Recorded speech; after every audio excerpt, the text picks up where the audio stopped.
Hi friends, welcome back to Krupa's yummy world. ఈ సండేకి a non veg curry prepare చేయాలని ఆలోచిస్తున్నారా? అయితే ఒక్కసారి ఈ గోంగూర చికెన్ ఫ్రై ట్రై చేసి చూడండి. చాలా సూపర్గా ఉంటుంది.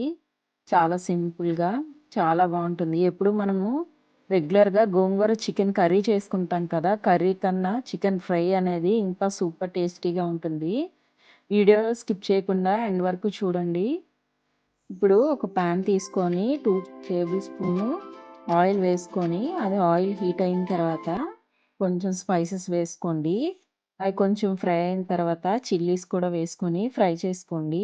చిల్లీస్ కూడా కొంచెం ఫ్రై అయిన తర్వాత ఒక స్పూను జింజర్ గార్లిక్ పేస్ట్ కూడా వేసుకొని పచ్చివాసన పోయేంత వరకు ఫ్రై చేసుకోండి. జింజర్ గార్లిక్ పేస్ట్ కూడా ఫ్రై అయిన తర్వాత ఆనియన్ స్లైస్, ఒక పెద్ద ఆనియన్ స్లైస్ వేసుకోండి కట్ చేసుకొని. ఒక స్పూను సాల్ట్ యాడ్ చేసుకుంటే మనకు ఆనియన్స్ అనేవి తొందరగా ఫ్రై అయిపోతాయి. ఈ ఆనియన్స్ అన్నీ గోల్డెన్ కలర్ వచ్చేంత వరకు ఫ్రై చేసుకోండి. ఆనియన్స్ గోల్డెన్ కలర్ వచ్చాయి కదా, ఇప్పుడు హాఫ్ కేజీ చికెన్ని కడిగి పెట్టుకొని వేసుకొని ఆ వాటర్ అంతా కొంచెం ఇంకిపోయేంత వరకు ఫ్రై చేసుకోండి. చికెన్ని మూత పెట్టి ఫ్రై చేసుకుంటే మనకి తొందరగా కుక్ అవుతుంది చికెన్ అనేది. చికెన్ అంతా కంప్లీట్గా వాటర్ అంతా పోయిన తర్వాత మనం మధ్య మధ్యలో కలుపుతూ చూడాలి, లేదంటే అడుగు మారుతుంది. ఇప్పుడు ఒక స్పూన్ చిల్లీ పౌడర్ యాడ్ చేసుకోండి. నెక్స్ట్ ఒక స్పూన్ ధనియా పౌడరు అండ్ ఇంకొక స్పూను జీరా పౌడర్ కూడా వేసుకొని ఈ స్పైసెస్ అన్నీ దగ్గర పడేంత వరకు సిమ్లో పెట్టి బాగా ఫ్రై చేసుకోండి. ఈ కర్రీని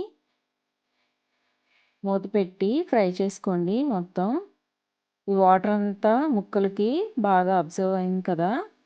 ఇప్పుడు ఇదంతా కుక్ అయిన తర్వాత కొంచెం చికెన్ మసాలా కూడా వేసుకొని ఫ్రై చేసుకోండి.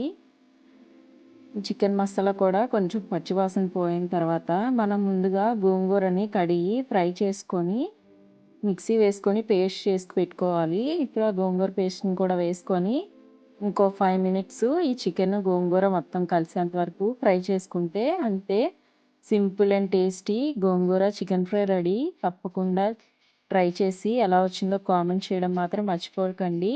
ఇంకా నా ఛానల్ ఎవరైనా సబ్స్క్రైబ్ చేసుకోకపోతే ప్లీజ్ సబ్స్క్రైబ్ చేసుకోండి. Thank you for watching.